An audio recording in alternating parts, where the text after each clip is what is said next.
नमस्कार साथियों, how are you friends? I hope you are well.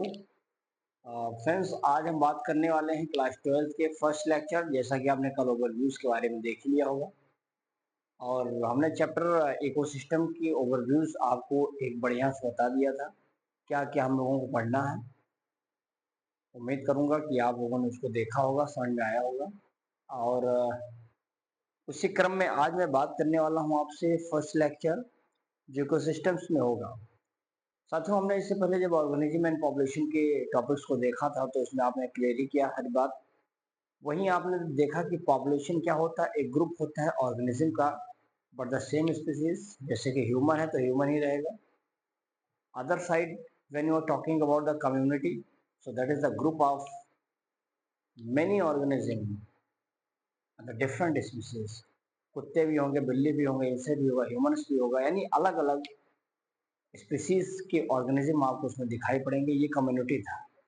तो वहीं पर मैंने आपसे बताया था कि इकोलॉजी का ही एक पर्टिकुलर यूनिट है, फंक्शन यूनिट है, जिसका नाम इकोसिस्टम है, which have the biotic and abiotic both are interact to each other. यही सारी बातें आज हम देखने वाले हैं चैप्टर्स में, इस टॉपिक में। तो आइए, लेट नहीं करते हैं, नोट्स को निकाल लीजिए। और ये बहुत ही आसान है चैप्टर, मुश्किल से ये 2 3 या 4 लेक्चर में समाप्त हो जाएगा। तो आइए, फर्स्ट लेक्चर आप देख लेते हैं। एक छोटा सा लेक्चर होगा आज का। इकोसिस्टम आप जानते हैं दोस्तों, मैंने आपको पहले भी बताया है। पॉपुलेशन, तो आपने देखा होगा पॉपुलेशन में, ये बात मैंने आपसे बताई भी होगी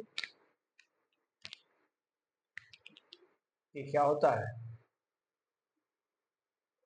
group of many organism but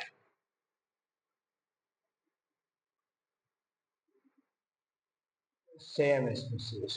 species same होना चाहिए, ह्यूमंस। वहीं पर मैंने आपसे बताया होगा कम्युनिटी, बस थोड़ा सा ये डिफरेंट है। Group of many organism but different species. यानी स्पीसीज यहाँ पर बदल गई है। ये तो कम्युनिटी है ना, आपको बताया मैंने हर चीज में। फिर जब आप बात करते हैं इकोसिस्टम में, जब आप बात करते हैं दोस्तों इकोसिस्टम्स में, तो आपको पता होगा कि एक प्रकार से ये क्या है, फंक्शनल यूनिट है किसका, ऑफ नेचर का। ये चीज मैंने आपको बताया है। यहाँ पे क्या होता है, वेयर लिविंग ऑर्गेनिज्म भी होंगे, जिसको हम बोलते थे, याद करिएगा, biotic and non living organism भी होते थे, जिसका नाम था एबायोटिक। मतलब समझिएगा, जो जिंदा है बायोटिक में आते हैं, जो लिविंग नहीं है, जो मरे हुए हैं, उसको एबायोटिक क्रम में हम लोगों ने रखा था। तो जब बात करते हैं आप इकोसिस्टम्स में, तो ये दोनों चीजें आपको उसमें देखने को मिलता है, जो कि फंक्शनल यूनिट होता है किसी भी नेचर का। क्लियर है? यहाँ तक बात आगे देखेंगे, इसमें देखेंगे। यानी हम दोस्तों क्या कहेंगे कि यह एक प्रकार से हमारे लिए क्या हो जाता है, ये एक प्रकार से हम कहेंगे किसके साथ, सराउंडिंग विद द फिजिकल।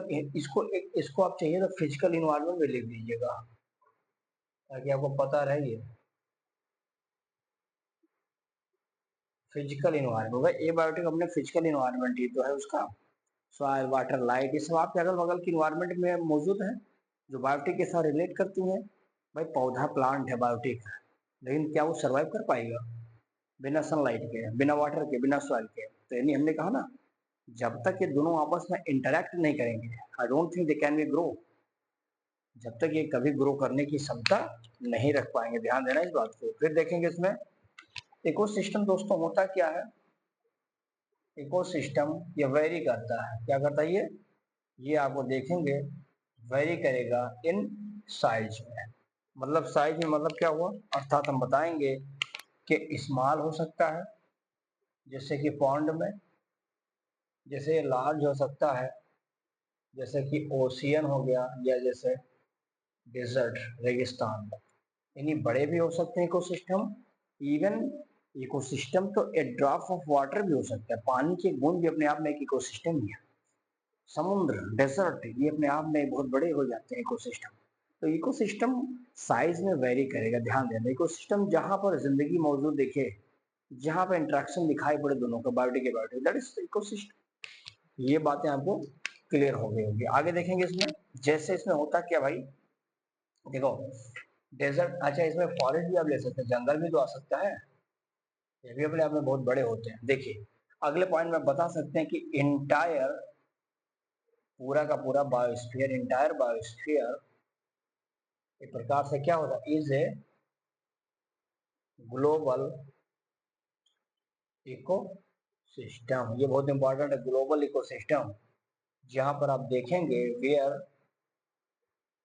ए सन, यानी जो सन होता है क्या होता है, sun of, sorry, where sum लिखा, ध्यान देना, where a sum of all eco system. ये इंपॉर्टेंट बात है भाई, किस पर, ऑन द अर्थ। धरती पे जितने भी इकोसिस्टम्स आपको दिखाई पड़ेंगे, सब इकोसिस्टम का एक ग्रुप होता है, एक सम होता है। उसी सम्स को ही हम लोग क्या बोलते हैं, बायो स्फीयर कहा जाता है। समझ आई बताएं। अभी इकोसिस्टम्स को जब आप डिवाइड करेंगे तो मैं एक चीज और बता देता हूँ, ध्यान देना। चलो यहीं पे बना देता हूँ, देखो जैसे कि इकोसिस्टम है, ठीक है ना। इस पूरे इकोसिस्टम में आपको तीन तरह की चीजें मिलेंगी। क्या मिलेंगे, तीन। एक तो सिंपल जान लिया, टेरेस्ट्रियल। क्या होता है ये, टेरेस्ट्रियल मतलब लैंड, आपको जो अर्थ मिल रहा है उस पर कौन से हैं। फिर आप देख सकते हैं इसमें एक्वाटिक, जल वाले, एक्वाटिक भी मिल जाएंगे। फिर आपको यहाँ पर दूसरे मिल सकते हैं मैन मेड, हम लोग जो बनाते हैं।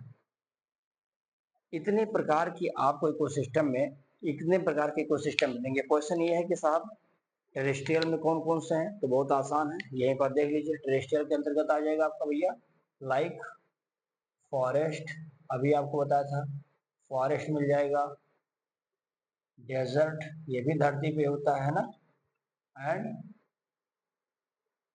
ग्रास लैंड, भाई ग्रास लैंड भी तो धरती पे है। ये सब मिल करके कौन सा इकोसिस्टम क्रिएट करते हैं, ये हमारा इकोसिस्टम जो होगा टेरेस्ट्रियल वाला होगा, ठीक है।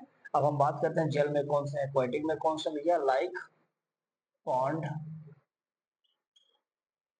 लाइक आप देख सकते हैं, लाइक भी, झील भी इसी में आ जाएगा, लाइक लाइक। फिर एक आप देख सकते हैं इसी में ओशियन भी है, रिवर भी है ना। ये सारी चीजें आपको इसी में जल में दिखाई पड़ती है। लेकिन आदमी कौन सा बनाता है, तो आदमी के द्वारा आपको तो पता होगा, बहुत इंपॉर्टेंट होता है। हम लोग बनाते क्या भैया, क्रॉपलैंड, है ना, और आप बनाते हैं एक्वेरियम। ये बातें आई होप आपको समझने की आवश्यकता है, क्योंकि आगे यही सब चलेगा। ये चीजें समझ में आ गई है इकोसिस्टम वाला।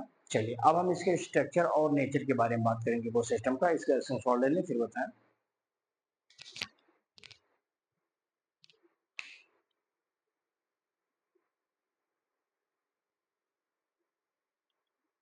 चलिए साथियों, इसमें देखेंगे इकोसिस्टम का स्ट्रक्चर और फंक्शन। क्या आपको पता है कि किसी भी ये दोनों, पहले तो ये जानो कि इंट्रैक्शन किसका, ये जान लीजिएगा।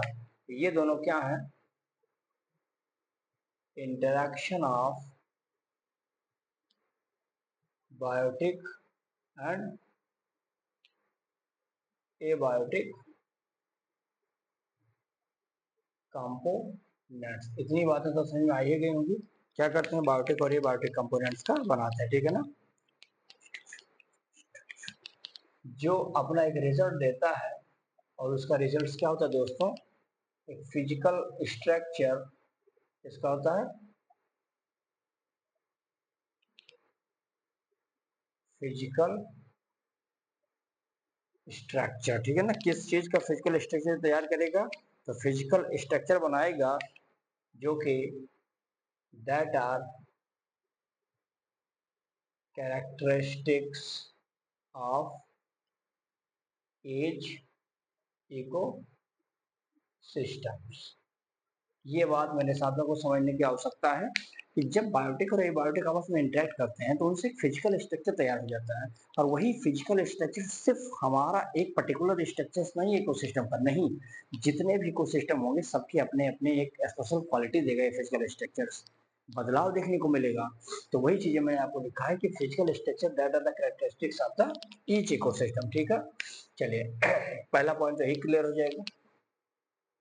सेकंड में हम आएंगे। इसमें देखो सेकंड में क्या होगा भैया, सिंपल आप ये जान लीजिएगा दोस्तों कि किसी भी इकोसिस्टम में जो बदलाव दिखाई पड़ता है ये डिफाइन करता है, नहीं लिख देंगे changes occurred by abiotic components. यानी कहीं पर आपको जो भी मतलब उस पूरे मतलब कैसा वेजिटेशन होगा, कौन से हर्बिवर्स खाने आएंगे, कौन सी सॉइल होगी, ये तमाम चीज डिसाइड करेगा कौन सा एबायोटिक फैक्टर है। समझ में आया ना, क्योंकि एबायोटिक फैक्टर है तो सब कुछ मेंटेन कर रहा है, तो वो चीजें ध्यान रखना। जैसे कि इसको मैं अगर थोड़ा सा बताऊं कैसे ये चेंज करता है, तो इसमें देखेंगे जैसे टाइप ऑफ सॉइल भी कहीं ना कहीं डिफाइन करेगा। टेम्परेचर, जो टेम्परेचर है किसका, उस पूरे इकोसिस्टम का, या जहाँ पर प्लेस जो वहाँ का प्लेस होगा वहाँ का टेम्परेचर क्या होगा। भाई टेम्परेचर ज्यादा है तो वेजिटेशन होने के चांसेस तो ज्यादा मिलेंगे ना, तो वो चीजें भी कहीं ना कहीं बायोटिक में आता है तो भी डिसाइड करता है। ठीक है, वहीं पर आप समझ सकते हैं दोस्तों क्या चीज, जिसमें वाटर का स्टेटस क्या है। वाटर का स्टेटस क्या है, भाई पानी है ही नहीं ज्यादा तो क्या वेजिटेशन हो सकते हैं, ज्यादा नहीं हो पाएंगे। तो ये सब चीजें जो आप देख पाते हैं, टाइप ऑफ सॉइल, टेम्परेचर, उस प्लेस का जहाँ पे हम देख रहे हैं, और यहाँ का जो वाटर का स्टेटस रहता है, ये सब चीजें दोस्तों कहीं ना कहीं ये डिसाइड करते हैं कि हमारा का पूरा इकोसिस्टम कैसे होगा। ठीक है, चलिए आगे इसमें देख सकते हैं, हम लोग बता सकते हैं कि इन सब से हमें ये पता हो जाएगा कि where kind of plants where kind of the plants will grow in that areas। इससे पता चल जाएगा कि कौन से प्लांट वहां पर ग्रो करेंगे, यानी वेजिटेशन कैसा होगा। और जब प्लांट ग्रो कैसा करेगा तो ये भी डिसाइड करेगा कौन से हेर्बिवर्स वो खाने आएंगे। अर्थात हम बता सकते हैं क्या, दैट इज स्पेसिफिक हर्बिवोर्स। ये भी तो कहीं ना कहीं डिफाइन किए जाएंगे बेचारे। ये सब चीजें दोस्तों हर्बिवोर्स ये सब डिसाइड किए जाते हैं, ये सब क्या होते हैं, डिसाइड्स होते हैं इन सब की वजह से। ठीक है ना, जिसकी वजह से दोस्तों आप देख सकते हैं कि किस प्रकार से उस प्लेस में वेजिटेशन कैसा होगा। वेजिटेशन होगा तो भी डिसाइड करेंगे, वेजिटेशन के साथ साथ आप देख सकते हैं उनको खाने वाले कौन से कार्निवोर्स वहां पे आएंगे। अब मान लेता हूँ कि हार्बिवोर्स में आपने देखा कि यहाँ पर रैबिट आपको मिल गया, तो रैबिट को खाने वाले तो वहां पर आने वाले कुछ कार्निवोर्स होंगे, वो भी तो आएंगे ना। तो देखो कहीं ना कहीं सब आपस में एक दूसरे से इंटरलिंक होते हैं। एक की उत्पत्ति होगी तो उससे कौन कौन और आने की संभावनाएं हैं, वो सारी चीजें डिसाइड करता है कौन, हमारा एबायोटिक फैक्टर। ये बातें समझ में आ गई। चलिए अब इसमें देखेंगे कौन से कार्निवोर्स आते हैं, ये आपने देख लिया होगा स्पेसिफिक। अब इसमें एक चीज और देखेंगे दोस्तों कि आइडेंटिफिकेशन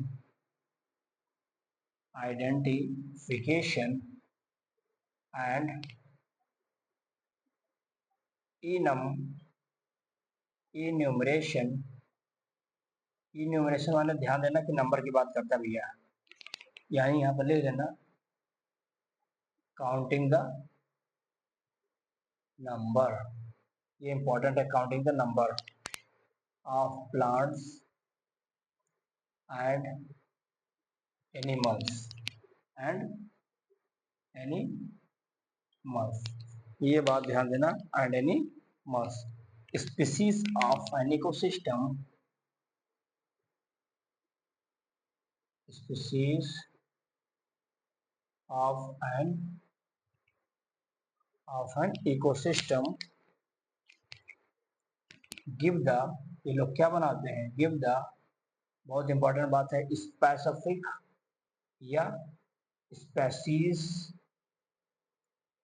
कंपोजिशन, कंपोजिशन, ये बात बहुत जरूरी है समझने वाली बात।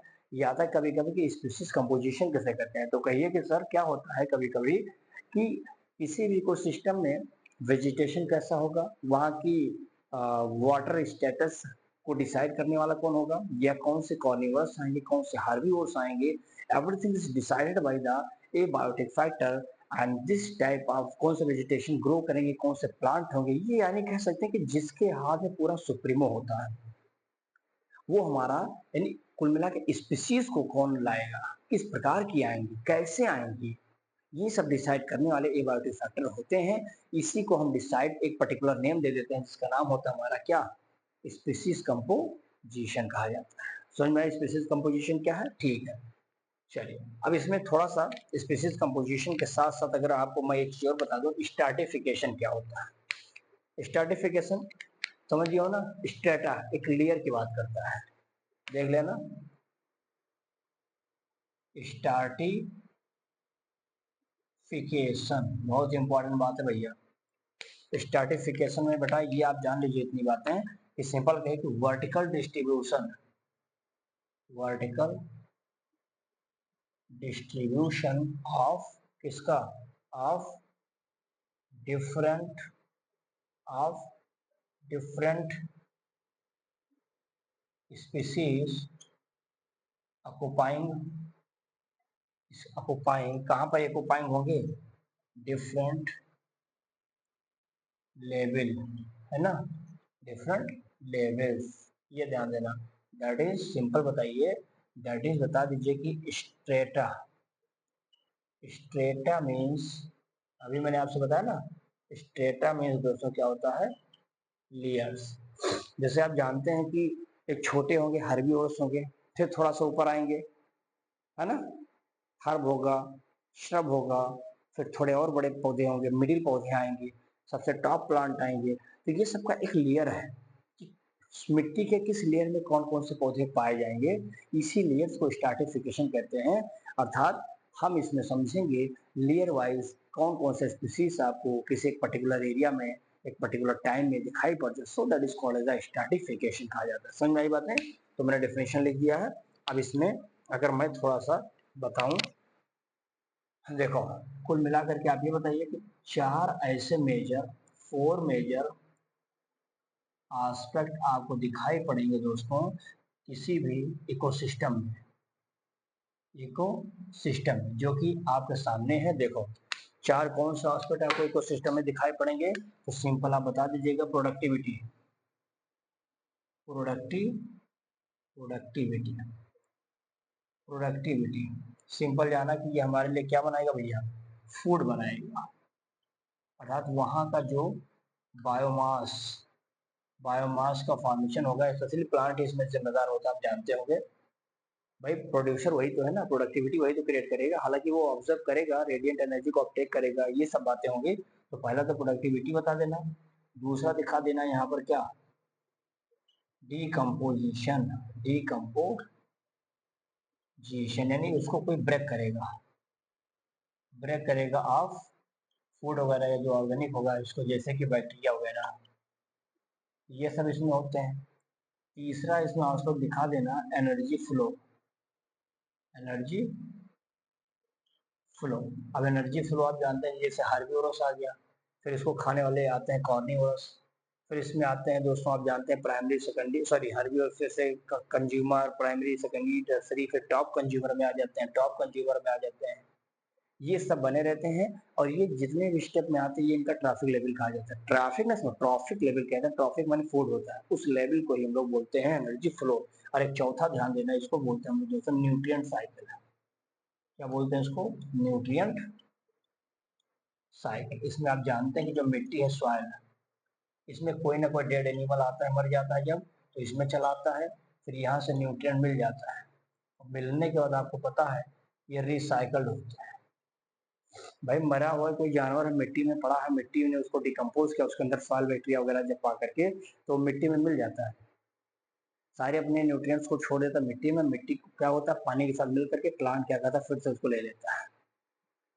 समझ में आया? तो ये आपस में दूसरे के साथ क्या होता है, ये रिलेट होता है, देखना है इस बात को, ठीक है। चलिए अब इसमें इसको कहिए, फिर मैं थोड़ा सा इसमें आपको एक इकोसिस्टम लेता हूँ, ग्रास लैंड को ले लेते हैं, यानी कि पॉन्ड की बात कर रहा हूँ, तालाब। चलिए इसका सॉल्व ले।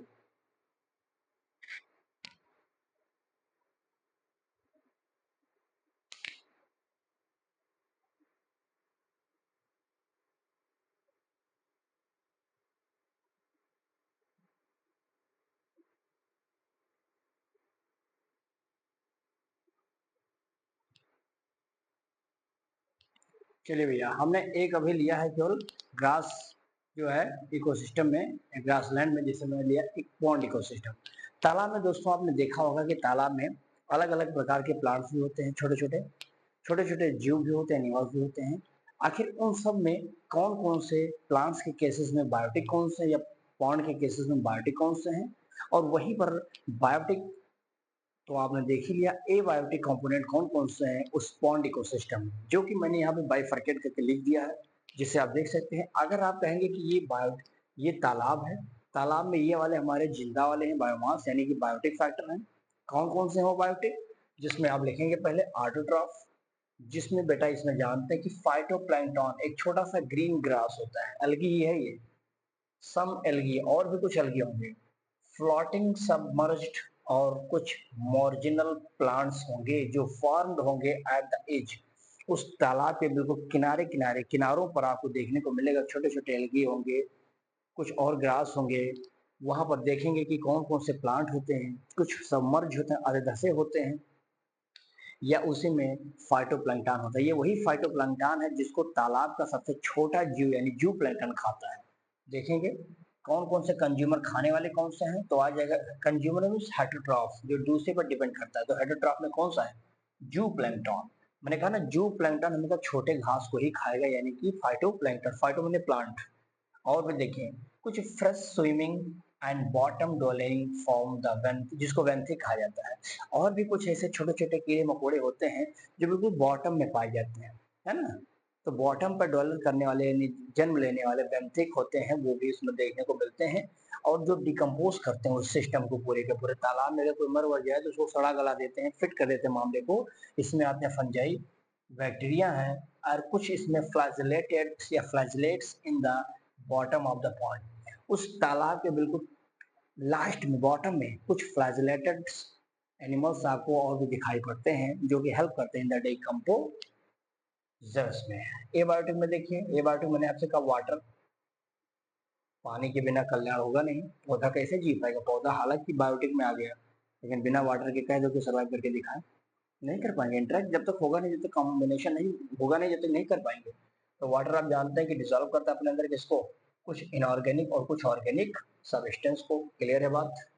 सॉयल आप जानते हैं मिट्टी के बिना भी कल्याण होगा नहीं, किसी पौधे को स्टेन करने के लिए या आगे ग्रो करने के लिए, वृद्धि करने के लिए जरूरी है कि सॉयल मिट्टी चाहिए ही चाहिए। तो इसमें सॉयल भी है, जो डिपॉजिट होता है कहाँ पर, उस तालाब के बॉटम पर। उसी में लाइट होगा, जो रेडिएंट एनर्जी होती है ऊपर से सॉयल पानी में आती है, तो वाया क्या होती है, रेडिएंट एनर्जी के माध्यम से सोलर मतलब इनपुट के द्वारा वो पानी में पहुंच जाती है। टेम्परेचर आप जानते हैं कि ये भी बहुत इंपॉर्टेंट है, जहाँ टेम्परेचर ज्यादा है वहां पर वेजिटेशन देखने को आपको ज्यादा मिलता है, वहाँ वेजिटेशन ज्यादा है तो यानी जाहिर सी बात है कि वहां पर पॉपुलेशन भी तगड़ी देखने को मिलेगी। तो वो टेम्परेचर होगा, साथ ही साथ कुछ अदर क्लाइमेटिक कंडीशन और भी होते हैं जो रेगुलेट करते हैं किसको, rate of rate of function of the entire pond. पूरे पॉन्ड को प्रॉपर रूप से फंक्शन कराने के लिए टेम्परेचर के साथ साथ बहुत सारे ऐसे क्लाइमेटिक फैक्टर होते हैं, कंडीशन होते हैं, which are regulate all these things which are happening in the pond, right. ये हमारी बातें दोस्तों एक पॉन्ड इकोसिस्टम में बायोटिक और एबायोटिक की चीजें बात होगी। हमने बताया कि यही दोनों मिल करके उन तीनों प्रोसेस को, जो कि मैंने पहले बताया था प्रोडक्टिविटी वगैरह, उन सारी चीजों को ये फॉलो करवाते हैं। जैसे इसमें क्या होता है देखो, मैं बता देता हूँ, देखो इसमें आप बता सकते हैं कि ये जो है स्मॉल जो पॉन्ड होता है, ये सब क्या करते हैं दोस्तों, परफॉर्म करते हैं। क्या परफॉर्म करते हैं, perform all function of eco system. तो जाहिर सी बात है कि वो ऑल इकोसिस्टम फॉलो करेंगे। जैसे अगर पूछे कि कौन सा काम करेगा तो बता देना सबसे पहले तो वो रिप्रोडक्टिव का काम करते हैं। अभी मैंने प्रोडक्टिविटी वाला बताया था। प्रोडक्टिविटी, प्रोडक्टिव में कुछ नहीं भैया, प्रोडक्टिव में कहिए कि कन्वर्जन होता है किसका, कन्वर्जन ऑफ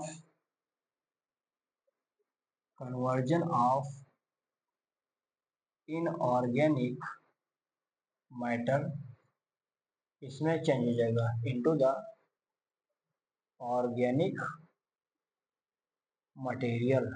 ये तो होता है with the help of light energy. जब तक लाइट एनर्जी आएगी नहीं, जब तक ये प्रोसेस होगा नहीं। और लाइट एनर्जी आप जानते हैं कौन देगा, सन देगा। जिसको ट्रैप कौन करेगा, तो इसको ट्रैप करेंगे प्लांट। तो ये सारी प्रोसेस जब हो जाती है तो हमारी प्रोडक्टिविटी क्या होती है, इंक्रीज हो जाती है, बढ़ जाती है। तो ये काम भी ये छोटे से पॉइंट इकोसिस्टम में सब पाए जाते हैं। फिर देखेंगे इसका काम तो समझ में आ गया। वहीं पर आप देखेंगे डिकम्पोजिशन भी होता है। डिकम्पोजिशन मैंने आपसे अभी कहा था कि कोई भी डेड ऑर्गेनिज्म होता है जब मर जाता है तो मिट्टी में मिल जाता है। तोड़ने वाले डिकम्पोजिशन में बैक्टीरिया वगैरह अभी बताया था ना, तो वही चीजें हैं। थोड़ा सा मैं बता देता हूँ हल्का सा। और क्या करता है ये डिकम्पोजिशन, बता देना यहाँ पे कि डिकम्पोजिशन एंड मिनरलाइजेशन, है ना, मिनरलाइजेशन ऑफ डेड मैटर। किसी भी डेड मैटर को मिनरलाइजेशन करना और रिलीज करना, बाद में रिलीज बैक, दोबारा उसको क्या करना, रिलीज बैक करवा देना, जिससे वो रीयूज कर सके ऑटोट्रॉफ। भाई जानवर मरा है, जानवर के अंदर बहुत सारे ऐसा ऑर्गेनिक इनऑर्गेनिक मटेरियल मौजूद हैं, तो मिट्टी में जब वो डेड हो जाएंगे, डिकम्पोज हो जाएंगे, तो जाहिर सी बात है कि फाइनली उसको फिर रीयूज कौन कर लेगा, कोई ना कोई ऑटोट्रॉफ ले लेगा। जब मिट्टी में कोई जानवर मर जाता है तो उसके अंदर जितने भी मटेरियल होते हैं, मिनरल्स होते हैं, वो सब सड़ गल के मिट्टी में मिल जाते हैं। मिट्टी में मिलने के बाद जो है ह्यूमस बना देता है। ह्यूमस के यानी लिक्विड के फॉर्म में प्लांट फिर उसको क्या करता है, अपटेक कर लेता है, फाइनली फिर ऑटोट्रॉफ के पास पहुंच जाता है। इस प्रकार से एक जिंदा और एक मरे हुए चीजों के बीच में जो रिलेशन आपको दिखाई पड़ता है, that is called the interaction between the biotic and the abiotic, right. ये चीजें आपको देखने को मिल गई होंगी कि इसमें जब डिकम्पोजिशन की बात आती है वहां पर। समझ में आई थी बातें। चलिए आगे इसमें देखते हैं कि इसमें,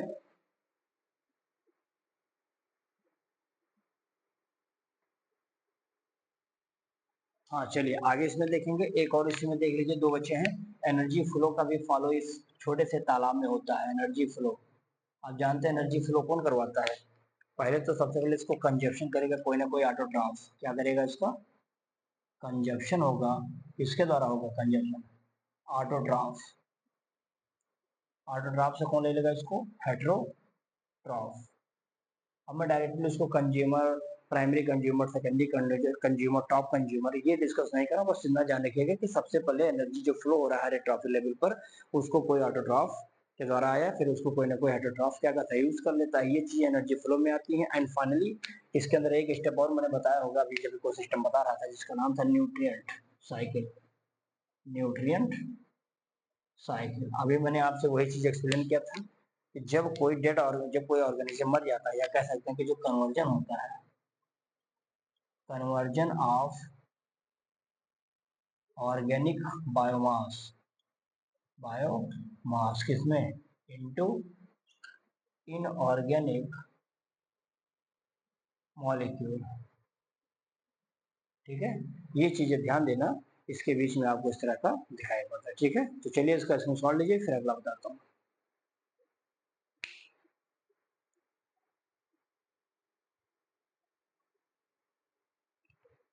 चलिए भैया एक लास्ट टॉपिक इसमें देख लेते हैं, प्रोडक्टिविटी भी क्या है, फिर आगे वहाँ जो बात हुई उसको हम लोग कंपोजिशन वगैरह या और जो होगा उसको बाद में देखेंगे। प्रोडक्टिविटी में आप जानते हैं कि एक फाइनली कोई एक लास्ट कोई एक इनपुट होता है पर्टिकुलर, यानी सन। और सन का हर एक इकोसिस्टम में होना बहुत जरूरी है, क्योंकि बिना इसे पूरा इकोसिस्टम आगे सफल नहीं हो पाता है, चल नहीं पाता है।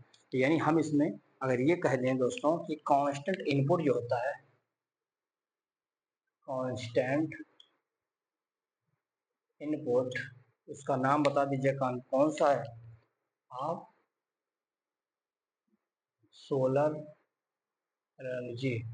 ये रिक्वायर्ड होता है हर एक, required in all eco system, बिना हर इकोसिस्टम में ये हमारा जो किस लिए लेकिन होता है ताकि हम उसको सस्टेन कर सके, ताकि लिख लीजिए फॉर बताना हमको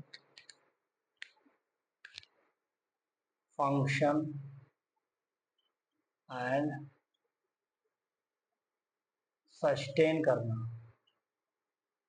सस्टेन मतलब कि हम हालांकि लंबे समय तक आगे भी ले चले ना, ऐसा तो है ना कि आज आप सोलर एनर्जी का यूज करके अपना काम कर रहे हैं, अब आप नहीं चाहते कि फ्यूचर में आपके कोई बच्चे यूज करें, चाहते हैं ना, तो वो जो आप कर रहे हैं उसको सस्टेनेबिलिटी कहा जाता है। सस्टेन कर लेना, आपने कर लिया इसको, ठीक है ना। सस्टेन करेंगे तो इसमें होगा क्या, जिससे यही जो सोलर एनर्जी होता हमारा, ये सोलर एनर्जी ये कन्वर्ट करता है दोस्तों, किसको कन्वर्ट करेगा, देखो कन्वर्टेड इनटू केमिकल, किसमें कन्वर्ट हो जाएगा, इनटू केमिकल एनर्जी, अर्थात इसको ब्रेकर में लो फूड। जैसे केमिकल एनर्जी में वो रेडिएंट या सोलर एनर्जी चेंज हुआ, समझ लेना कि एनर्जी तैयार है, लो खाओ।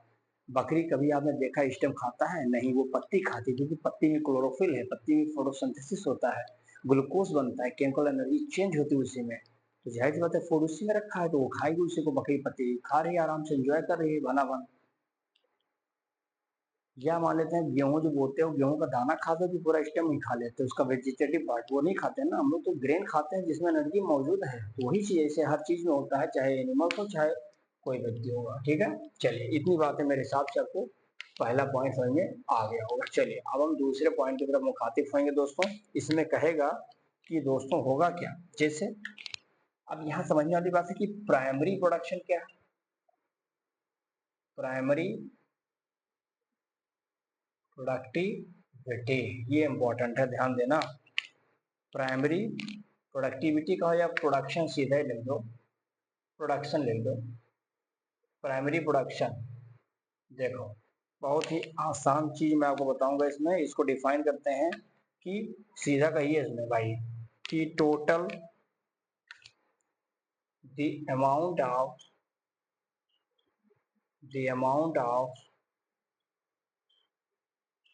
बायोमास, किस लिए, the amount of biomass of organic matter, of organic matter कहाँ पर प्रोड्यूस होगा, प्रोड्यूस इन, अभी थोड़ा सा इसको ध्यान लेना, मैं कलर चेंज कर देता हूँ, प्रोड्यूस इन किसमें, प्रोड्यूस पर यूनिट एरिया, है ना। जब पर यूनिट एरिया में जाओगे दोस्तों तो आपको पता होगा कि वहां पर एरिया के साथ साथ क्या होगा, per unit area by plant, by plant during photo synthesis. यानी आपने पता है कि मान लो कोई छोटा सा एरिया ले लीजिए, मान लो बगीचे का छोटा सा दायरा ले लिया आपने, एक एरिया पर्टिकुलर एरिया ले लिया, आपने उसमें 4-6 पेड़ लगा दिया। अब वो 4-6 पेड़ पर्टिकुलर नंबर पता है हमको, वो नंबर वाइज जितने भी प्लांट है पर्टिकुलर एरिया में कितना ज्यादा केमिकल एनर्जी चेंज कर लेते हैं, रेडिएंट यानी सोलर एनर्जी को ट्रैप करते हैं और चेंज करते हैं केमिकल एनर्जी में, है ना। यानी आप कह सकते हैं कि जो अमाउंट ऑफ बायोमास, बायोमास मतलब टोटल कितने नंबर हैं आपके जो वहां पर लिविंग है, और वो सोलर एनर्जी को ट्रैप करके एनर्जी कन्वर्ट करते हैं यानी केमिकल एनर्जी में चेंज कर देते हैं, इस प्रकार से इसी और कब होता है ये, ड्यूरिंग द फोटो सिंथेसिस, सही है, ड्यूरिंग द फोटोसिंथेसिस, ठीक है ना। देखिए अब इसमें बता देंगे जो कि हम इसको एक्सप्रेस किया जाता है, ये इंपॉर्टेंट है कि एक्सप्रेस्ड इन, किसमें एक्सप्रेस करते हैं ये जानना जरूरी है भैया, वेट ग्राम स्क्वायर, ठीक है ना, वेट ग्राम स्क्वायर, इस तरह से हम लोग दोस्तों इसको करते हैं। या तो कभी कभी जब आप एनर्जी में कन्वर्ट करते हैं, जब आप इसको एनर्जी में चेंज करते हैं दोस्तों, तो इसको मैं चेंज करता हूँ किलो कैलोरी, किलो कैलोरी यम क्यूब, ठीक है। इस प्रकार से आपको एनर्जी फॉर्म में, और यहाँ पर आपने देखा है कि किस तरह से इसको हम वेट में चेंज कर देते हैं इस तरह से, ठीक है ना।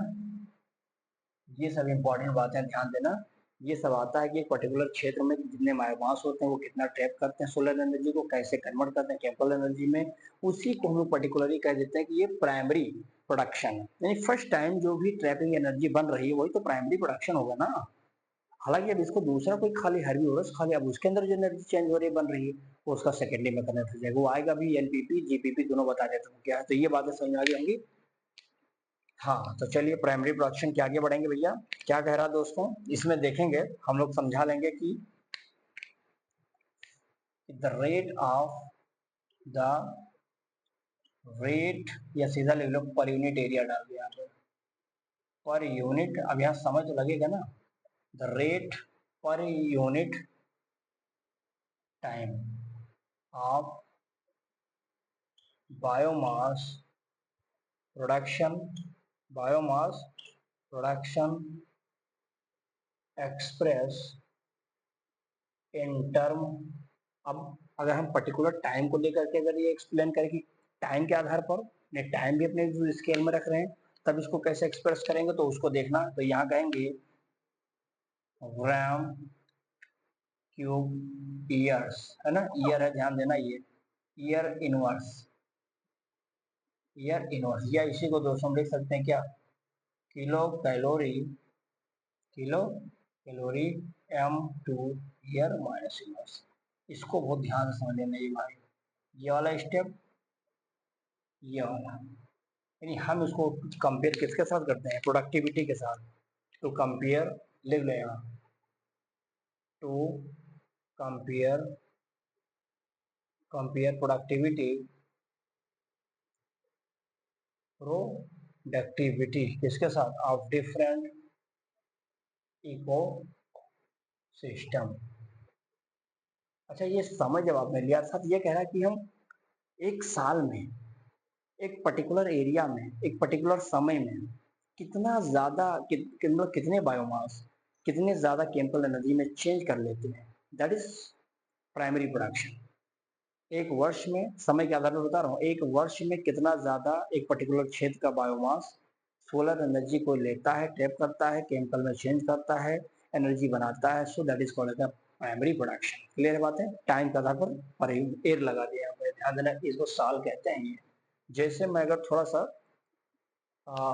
एक एग्जाम्पल लेकर के यहाँ से यहाँ पे बताऊं दोस्तों, जैसा देखो, जैसे मान लो कि दोस्तों ये सन है, क्या ये सन है, ठीक है ना, और यहाँ पर मैंने भाई साहब को दे दिया प्लांट को। अब जब प्लांट आएंगे तो प्लांट कुछ कारनामा करेंगे, प्लांट का कारनामा क्या होगा, इन्होंने कहा कि अमाउंट ऑफ बायोमास, क्या कहा है, अमाउंट ऑफ बायोमास, ठीक है, अमाउंट ऑफ बायोमास कर देंगे किसके साथ, जनरेटेड, जनरेटेड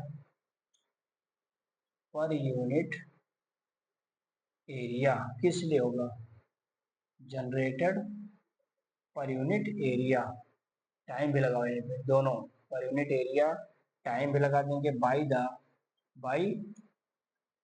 प्रोड्यूसर, प्रोड्यूसर आप समझ गए ना क्या है, प्रोड्यूसर मतलब प्लांट, प्रोड्यूसर मतलब ब्रैकेट में ले लो, प्रोड्यूसर मतलब प्लांट, ठीक है ना, यानी वाया प्रोसेस आपको पता है कौन सा होगा, फोटो सिंथेसिस, है ना, इसी को हम लोग बोलते हैं दोस्तों क्या, प्राइमरी प्रोडक्टिविटी, है ना। ये बातें हमने बता दिया जब सन से प्लांट लिया। अच्छा अब सोचो कि प्लांट से कोई और तो खाएगा, तो प्लांट से मान लेता हूँ यहाँ पर कि यहाँ पर इसको गोड ने खा लिया, किसने खा लिया, गोड ने। अब जब गोड ने खाया दोस्तों तो आप जानते हैं यहाँ पर क्या होगा, रेट द ऑफ फॉर्मेशन, जो भी होगा यहाँ पर क्या, rate of formation of new, है ना, ऑफ न्यू ऑर्गेनिक मैटर, ये ध्यान देना, ऑर्गेनिक मैटर किसके द्वारा होगा, बाई, कोई कंज्यूम करेगा, by consumed, by consumed by, या सीधे कहिए बाई, इसको कंज्यूम क्या, सीधे कहिए कंज्यूमर खा लेगा इसको, तो बाई कंज्यूमर, कंज्यूमर में ही आपको मैंने नाम दे दिया गोट। अब भाई गोट क्या करेगा, एक बकरी है और बकरी क्या करेगा, खा लेगा इन लोगों को जो भी हमारे सामने आएंगे प्लांट वगैरह को, तो ये चीज यहाँ पर ये लोग खाने का काम करते हैं, ठीक है ना। चलिए चलिए, इसीलिए अब जब इसको इसने खा लिया तो इसका नाम पड़ जाएगा क्या हमारा, सेकेंडरी, या पूरा नाम लिख दे यहाँ पे, सेकेंडरी प्रोडक्टिविटी भी कहा जाता है, ध्यान देना। स्पेशली इसमें हर्बीवोरस की बात मैं कर रहा हूँ।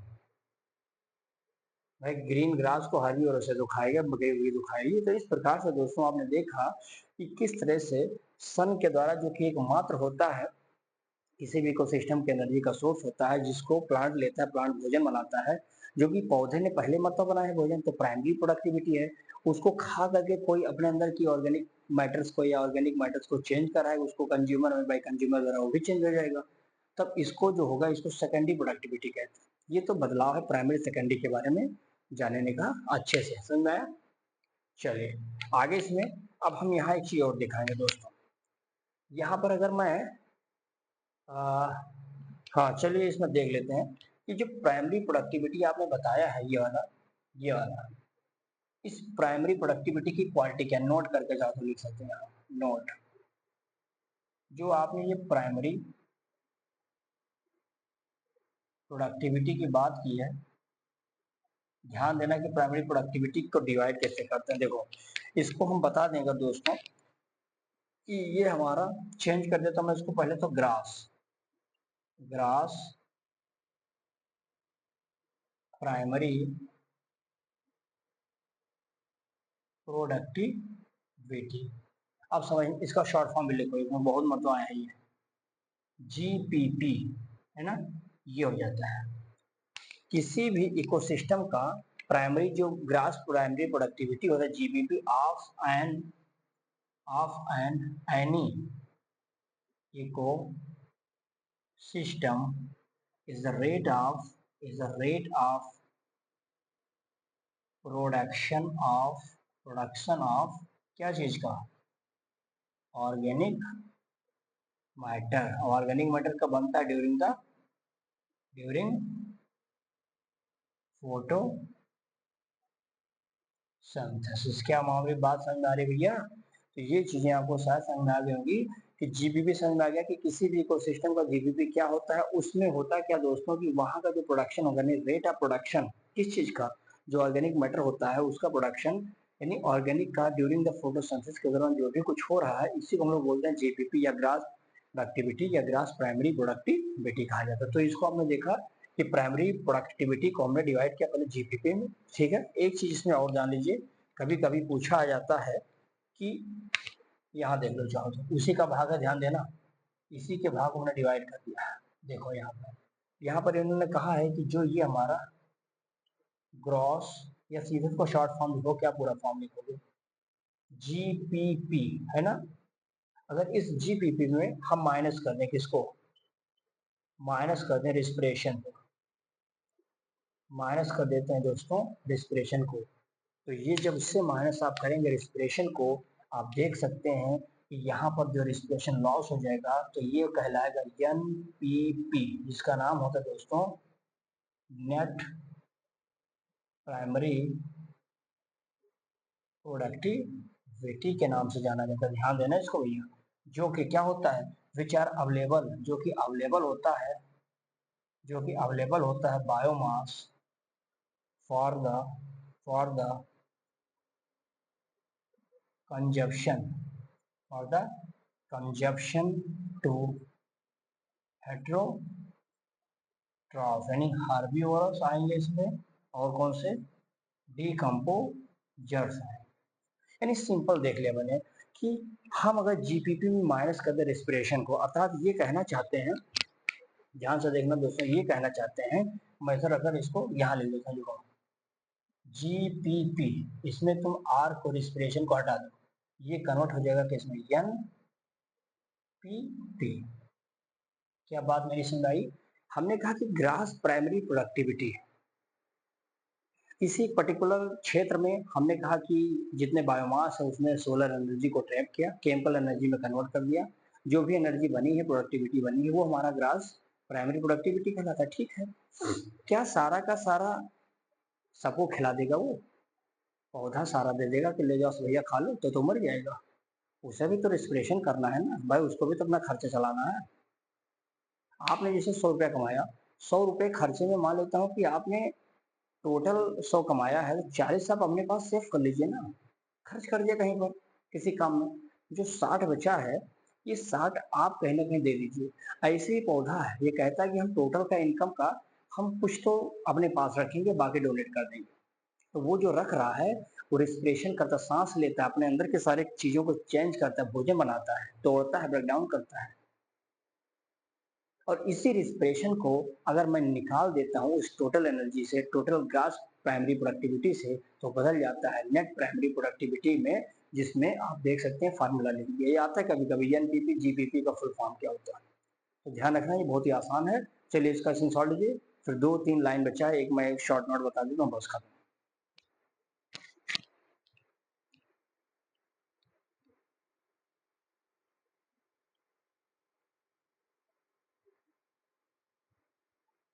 चलिए भैया, अब इसमें थोड़ा सा बेटा एक नोट्स था, मैंने कहा इसको समझा देता हूँ क्योंकि इंपॉर्टेंट है। Note number 1, the annual NPP, अब जानते हैं नेट प्राइमरी प्रोडक्टिविटी, यहाँ लिख ले आप चाहो तो, नेट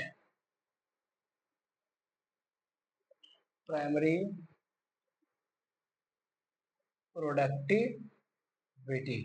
अभी मैंने कहा था ना कि जो जीपीपी होता है, ग्रास प्राइमरी प्रोडक्टिव, में से अगर तुम रेस्पिरेशन घटा देते हो पौधे का, प्लांट का, तो बदल जाता है किसमें, एनपीपी का। तो ये जो नेट प्राइमरी प्रोडक्टिविटी है ना, जिसमें रेस्पिरेशन प्लांट अपना उसका निकाल दीजिए, फिर पता लगे कितनी एनर्जी आपके पास बन रही है एक पर्टिकुलर एरिया में के बायोमास में, ठीक है ना। तो उसी को बोलते हैं एनपीपी। कहा गया कि जो एनुअल एनपीपी है, पूरा का पूरा होल इसका बायोस्फीयर का, उसको बता दिया गया दोस्तों अराउंड द 170 बिलियन टन, अपने आप में बहुत है।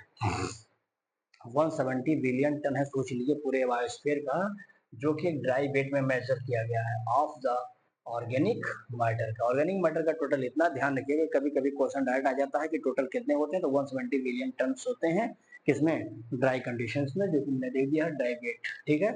फिर उसी का हम अगला पॉइंट अगर यहाँ देख लेते हैं, देखो यह है कि 55 बिलियन टोटल कितने थे, 170 है, जिसमें 55 बिलियन टन हमारे दोस्तों ओशियन में, समुद्र में है। सोचिए समुद्र से इतना ज्यादा 55 बिलियन मिल रहा है, जो कि सोचिए मात्र कितना है, 70%। आप हम कहते हैं ना कि पानी हमारे अर्थ पे लगभग 70% है, तो वो 70% जो ओशियन का है, उसी ओशियन की यानी 70% जो ओशियन में आप देखेंगे मात्र 55 बिलियन है। और आप देखेंगे दोस्तों कि हमारा जो लैंड होता है, अर्थ धरती, जो कि पूरे पृथ्वी का 30% है, अर्थ का 30% है, सोचिए उसमें कितना में निकलता है एनपीपी, 115 बिलियन। सोचिए, कहने भर का मात्र 30% हमारा लैंड है, वो सबसे ज्यादा एनपीपी वही दे रहा है। मजा आया नहीं आया? तो net primary productivity is too much in the land, that is the 115 billion ton, then the ocean which is the occupies 70% of the earth, जो कि पृथ्वी का 70% होने के बावजूद भी मात्र 55 बिलियन टन देता है। So it is a differentiate between that, you know.